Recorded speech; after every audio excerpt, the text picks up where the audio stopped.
जय सिया राम। तो अब तक हमने अपने कथा रसिक श्री सीताराम जी को श्री रामानंदाचार्य जी के चरित्र में उनकी अपार महिमा, उनके शंख ध्वनि की महिमा श्रवण कराई कि किस तरह स्वामी जी के तो शंख ध्वनि से ही सभी लोगों के मनोरथ की सिद्धि होती थी। प्रेमी भक्त को प्रेम प्राप्त हो जाता था, ज्ञानी भक्त को आत्मज्ञान का बोध हो जाता था, अर्थाती भक्त को अर्थ लाभ होता था, आर्त का अर्थ निवारण हो जाता था। तो अब इनकी इतनी अपार महिमा सुनकर तो सुधौली नाम के राज्य के राजा, जिनका पुत्र क्षय रोग से ग्रस्त था, तो अब सब वैद्यों ने जवाब दे दिया था कि ये रोग का तो उपचार है ही नहीं, धीरे धीरे करके आपका पुत्र कमजोर होता जाएगा और इसका प्राणांत निश्चित है। अब तो वो राजा का इकलौती संतान थी, राजकुमार था, तो वे बहुत दुखी कि अब इसे कैसे बचाया जाए। तो अब जब शंख ध्वनि की श्री रामानंदाचार्य जी की इतनी महिमा श्रवण की, तो राजा रानी और उनका पुत्र वो राजकुमार जो क्षय रोग से ग्रस्त था, स्वामी जी की शरण में आए और उन्हें अपना दुख सुनाया कि भगवान, हमारा ये पुत्र क्षय रोग से ग्रस्त है, कृपा कर इसे बचाएं। स्वामी जी अपने ही आवेश में थे। उन्होंने कहा कि गंगा मैया को सौंप दो अपना पुत्र, गंगा जी में डाल दो, स्वस्थ होके 7 दिनों बाद आपको मिल जाएगा। परंतु माता पिता का इतना साहस नहीं हुआ कि अपने बालक को गंगा जी में कैसे छोड़ दे। वे तो मर जाएगा डूबकर, कल जाता बालक आज ही मर जाएगा, उनका इतना साहस नहीं हुआ। परंतु उस बालक ने, उस राजकुमार में स्वामी जी के प्रति खूब श्रद्धा थी, विश्वास था और उसके मन में ये दृढ़ निश्चय था कि मरना तो मुझे अंततः है ही। यदि मैं इन स्वामी जी पे विश्वास कर लूं तो शायद मेरे प्राण बच जाएं, और अगर मैं नहीं कूदता हूँ और मैं मर जाता हूँ तो क्या पता क्या गति हो मेरी। परंतु यदि आचार्य के वचनों पे विश्वास करूं और गंगा मैया में कूद जाऊं तो प्राणांत भी यदि होता है तो गंगा मैया की गोद में होगा, सदगति निश्चित है। और यदि स्वामी जी की बात सत्य हुई तो जीवन दान मिलेगा, तो दोनों तरफ से हमारा लाभ ही है। तो माता पिता का तो साहस नहीं हुआ, उन्होंने तो अस्वीकार कर दिया, परंतु स्वामी जी के वचनों पे विश्वास कर कर उन पे दृढ़ आस्था रखते हुए वो राजकुमार गंगा जी में कूद गया। वे गंगा जी में कूद गया तो गंगा मैया उसे अपने धाम ले गई, अपने दिव्य धाम में 7 दिनों तक उस राजकुमार को निवास दिया। सभी देवी देवताओं ने उनका खूब लाड प्यार किया और 7 दिनों के बाद अब बाहर सब राजा रानी सभी बहुत ही आर्त भाव से उसका इंतजार कर रहे थे कि शायद महाराज जी की वाणी सत्य हो जाए और पुत्र आ जाए।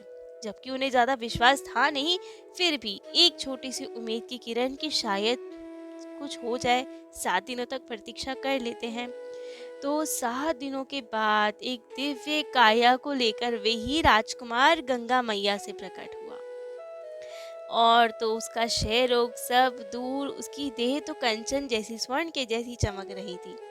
अब तो उसको देखकर सबने श्री स्वामी जी की महिमा का बोध किया और महान उत्सव से मनाया। उस वक्त राजकुमार ने गंगा मैया की खूब स्तुति की, रामानंदाचार्य जी की स्तुति की और सब उनके नतमस्तक हुए।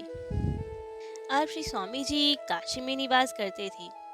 एक बार की बात है, शिवरात्रि का दिन था, तो रामानंदाचार्य जी के मन में इच्छा हुई कि क्यों ना भोले बाबा के दर्शन को जाया जाए। परंतु अब दिन के समय, सुबह के समय तो मंदिर में बहुत भीड़ होती और महाराज जी तो आचार विचार से रहते थे और इतने यदि जाएंगे, इतने सामर्थ्यशाली थे, इतने ऊंचे पद पर थे कि यदि वे उस वक्त जाते तो इन्हें तो प्रवेश मिल जाता, लेकिन बाकी भक्तों को भी असुविधा होती।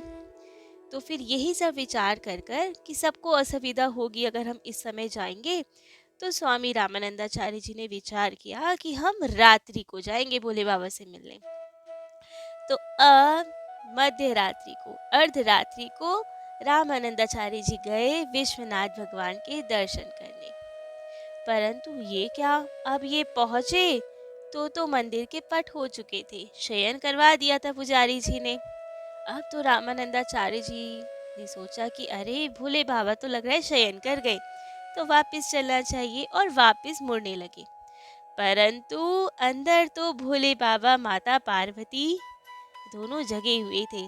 माता पार्वती ने भोले बाबा से कहा कि स्वामी देखिए, रामानंदाचार्य जी आए हैं आपके दर्शन के लिए और पट देकर तो वापस जा रहे हैं। तब तो भोले बाबा परम प्रफुल्लित हुए और नंदीश्वर अपने प्यारे नंदी जी को बोला कि जाएं तुरंत, पट खोले, दरवाजा खोले और स्वागत करते हुए रामानंदाचार्य जी को भीतर ले आए।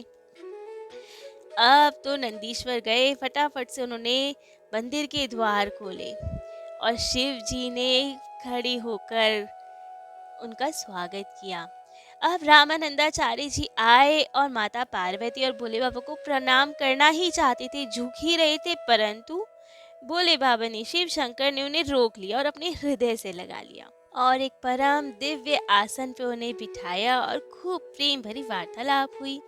भोले बाबा ने कहा कि आप तो मेरे इष्ट परम आराध्य श्री राम जी ही है, मैं जानता हूँ, तो आप कैसे प्रणाम कर रहे हैं मुझे?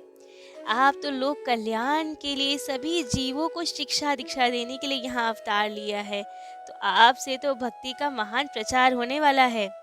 परंतु स्वामी जी ने कहा कि आपका कथन सत्य तो है, हम भक्ति का प्रचार तो करेंगे, परंतु ये कराल कलिकाल है, ये तो सबको अपने रंग में लग लेता है, तो हम भी कितना ही कर पाएंगे।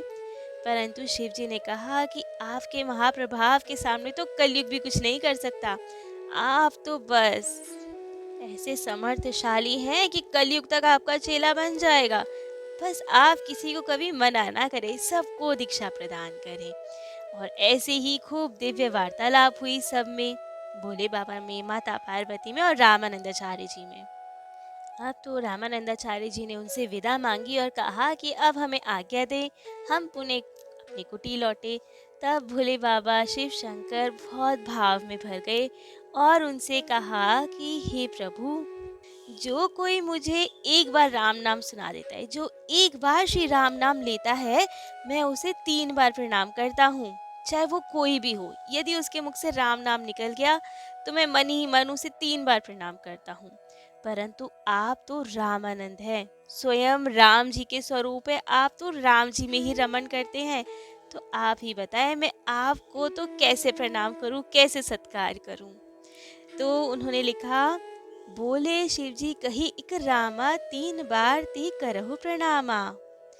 आप राम आनंद में, राम रूप रत राम, कहो कहा सत्कार करी, केति करो प्रणाम। कि कितनी बार आपको मैं प्रणाम करूं, कैसे प्रणाम करूं, आप तो मेरे परम आराध्य स्वयं राम जी ही है। भोले बाबा को रामानंदाचार्य जी ने अपने हृदय से लगाया और अपनी कुटी पे वापस आ गए। अब कुछ दिनों के बाद श्री स्वामी रामानंदाचार्य जी ब्रह्म मुहूर्त में बहुत जल्दी उठकर स्नान करने जाते थे। क्यों? क्योंकि अब ये बहुत आचार विचार रखते थे, ये विमुखों का मुख तक नहीं देखते थे। इन्हें नहीं पसंद था कि किसी यवन का इन्हें मुख देखना पड़ जाए, तो पर्दे में रहते थे और बहुत ही सुबह सुबह निकल जाते थे, जिससे किसी से टच भी ना हुए, खूब पवित्रता से रहते थे। तो एक दिन ब्रह्म मुहूर्त में रामानंदाचार्य जी स्नान करने गए गंगा जी के घाट पर। पंचगंगा घाट पे ही वहीं स्नान आदि करते थे ये। वहां पे जब ये स्नान कर चुके और श्री राम नाम मंत्र का जप करने जा रहे थे, इनके पास एक आचमनी थी स्वर्ण की। उसी वक्त कलयुग मूर्तिमान होकर, मतलब प्रत्यक्ष होकर इनके पास आना चाहा, परंतु इनको स्पर्श नहीं कर पाया क्योंकि ये तो बहुत तेजस्वी थे। उसकी हिम्मत ही नहीं हुई कि मैं इनके ज़्यादा निकट जा पाऊं। परंतु अब वो सोचे कि मैं क्या करूं, जाना तो है, मुझे बात तो करनी है इनसे, लेकिन कैसे अपना प्रभाव दिखाऊं इन पर। लेकिन उसकी हिम्मत भी ना हो इनके पास जाने की। तब उसने इनके स्वर्ण के पंचपात्र में ही छुपने का सोचा और एक सूक्ष्म स्वरूप बनाकर उस पंच पात्र में, जो स्वर्ण का था, उसमें जाके बैठ गया। परंतु अब रामानंदाचार्य जी की नजरों से कैसे बच पाता। जैसे ही स्वामी जी ने वो उठाया पात्र, देखा कि उसमें कुछ काला सा पुरुष बैठा हुआ है, तो बहुत ही गुस्से में डांट कर पूछा कि तुम कौन हो, यहाँ क्या करने आए हो, सही सही बताओ, तुम यहाँ क्यों आए हो और कौन हो। अब तो उनकी वाणी सुन के ये बहुत घबराया और प्रकट हो गया समक्ष और कहा, प्रभु मैं कलयुग हूँ, सब लोग मुझे बुरा बुरा कहते हैं, कोई मुझे पसंद नहीं करता, लेकिन मैं भी अपना उद्धार करना चाहता हूँ। मैंने आपकी बहुत महिमा सुनी है, आपकी बहुत लीला देखी है, जानता हूँ आप श्री राम जी के ही अवतार हैं और उनके ही जैसे करुणामयी हैं। तो हे स्वामी जी, आज तक मुझे किसी ने अपना शिष्य नहीं बनाया, तो मुझे कृपा कीजिए, मुझे भी अपनी शरण में लीजिए, मुझे अपना शिष्य बना लीजिए। तो स्वामी जी ने कहा कि इतने बड़े बड़े गुरु हो गए, वाल्मीकि जी आ गए, व्यास जी आ गए, उनके क्यों नहीं शिष्य बनते, एक तुम्हें हम ही मिले। तब कलयुग रोने लगा और कहा कि मुझे कोई नहीं अपनाता, सब मुझसे दूर भागते हैं, मुझे बुरा ही कहते हैं, परंतु आप तो करुणामयी है ना, आप तो शरणागत वत्सल श्री राम जी ही हैं, आप तो सबको अपनाते हैं। आप ये नहीं देखते मैं छली हूँ, कपट हूँ, सब मुझे ठुकरा देते हैं, परंतु आप तो पतित पावन है ना, आप दीन बंधु हैं, तो आप तो सबको अपनी शरण में लेते हैं। आपने कितने बड़े बड़े अपराधियों को भी क्षमादान किया, निषाद को, गीत को, बिलनी पे भी करुणा की, कपट रूप के जो राक्षस थे उन्हें भी सद्गति प्रदान की। तो आज मैं भी आपकी शरण आया हूँ। आप ही तो कहते हैं कि मेरी शरण में कोई भी आए मैं त्यागूंगा नहीं उसे। आपका तो ये वचन है ना, तो आज मुझे भी अपनी शरण में ले लीजिए, मुझे भी अपना शिष्य बना लीजिए।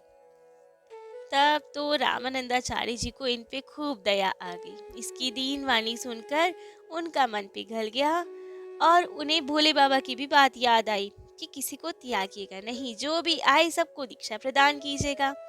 तो अब ये सुनकर रामानंदाचार्य जी ने ठाना कि इसे अब राम मंत्र की दीक्षा दी जाएगी। अब दीक्षा तो दे दी, राम मंत्र सुना दिया और फिर कहा कि अब शिक्षा की बारी है। कलयुग ने कहा, हाँ हाँ आप बताएं, जो आप कहेंगे सबका पालन करूंगा मैं। तब तो रामानंदाचार्य जी ने कहा, साधु भय तुम रे गुरु भाई, इनको जनि बन यो दुखदाई, दोष सहित बहु गुनहु तुम में, ताते शिष्य बनायो हमने। अर्थात अब से साधु लोग तुम्हारे गुरु भाई हुए, क्योंकि उनके भी गुरु हम हैं, सब वैष्णव तुम्हारे गुरु भाई हुए आज से, तो उनको अब दुखदाई मत बनना, उनको कोई कष्ट मत पहुंचाना अपने भाइयों को। तुम में दोष तो है, परंतु उन दोष सहित गुण भी तो है, इसके कारण ही मैंने तुम्हें शिष्य बनाया है। अब प्रश्न उठता है, कलयुग में कौन से गुण हैं? कलयुग में बहुत गुण हैं।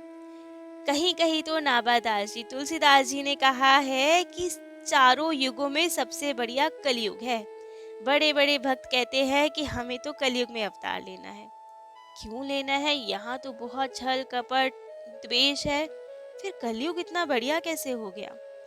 कलयुग की एक बहुत बड़ी विशेषता है कि कलयुग में भगवत प्राप्ति बहुत ही सरल है। यदि हम सतयुग में देखें तो मनु शत्रुपा ने कितने हजार 60,000 वर्ष तपस्या की, अन्न जल त्याग कर तपस्या की, तब जाकर ठाकुर जी ने उन्हें दर्शन दिए। ऐसे ही बहुत से भक्त हुए जिन्होंने, रावण ने कितनी सारी तपस्या की, जितने राक्षस हुए कितने करोड़ वर्ष तक तपस्या करते थे, तब भगवान जी प्रसन्न होते थे और उन्हें वरदान देते थे। उसके बाद त्रेता युग में भी बहुत बड़ी बड़ी तपस्या यज्ञ अनुष्ठान करना पड़ता था, तब जाके उनकी इच्छाएं पूर्ति होती थी। द्वापर युग में भी कितनी तपस्या करना पड़ता था, कितना कष्ट सहना पड़ता था, तब जाके कहीं ठाकुर जी आते थे, भगवत प्राप्ति होती थी। परंतु कलयुग में ठाकुर जी की प्राप्ति इतनी सरल है, ना हमें कोई यज्ञ करना, ना हमें कोई अनुष्ठान करना, ना तपस्या करना, ना व्रत करना, कुछ करने की आवश्यकता नहीं, केवल भगवत नाम ही आधार है। यदि हम, क्योंकि व्रत अनुष्ठान सब में मिलावट है, यज्ञ हम देखें तो उसकी सामग्री शुद्ध नहीं है, सब जगह मिलावट है। व्रत देखें तो व्रत में भी जो हम खाते हैं, कूटू या कुछ भी, सब में मिलावट है। आजकल तो फ्रूट्स भी कहते हैं कि उसमें केमिकल्स होते हैं। तो शुद्ध क्या है? शुद्ध केवल केवल और केवल भगवान नाम है। अब राम नाम में कोई क्या ही मिलावट करेगा? इसके अलावा तो सब साधन मिलावटी हैं। तो कलयुग में सबसे सरल उपाय है केवल भगवत नाम। यदि सब कुछ छोड़कर हम केवल भगवत नाम का आश्रय लें तो ठाकुर जी निश्चित मिलेंगे। हम बाकी लेकिन सब क्यों करते हैं? ये भी तो प्रश्न हो सकता है कि फिर क्यों कहा जाता है कि मंदिर जाओ, तीर्थ जाओ, व्रत करो, ये सब क्यों करते हैं हम? एकादशी करो, पाठ करो, भक्तमाल सुनो, गीता सुनो, रामायण का पाठ करो, कीर्तन करो, तो ये सब क्यों कहा जाता है करने को?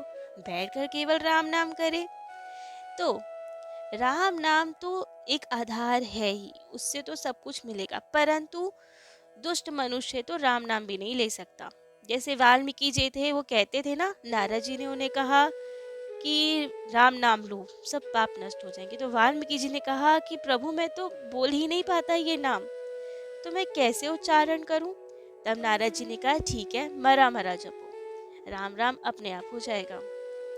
तो ये जो बाकी साधन होते हैं ना, व्रत करना, अनुष्ठान करना, तीर्थों में जाना, गंगा स्नान करना, भक्तमाल सुनना, रामचरितमानस जी का पाठ करना, ये सब इसीलिए जिससे कि हमारा मन शुद्ध हो, हमारे को ठाकुर जी से प्रेम हो थोड़ा, तभी तो उनका नाम लेंगे।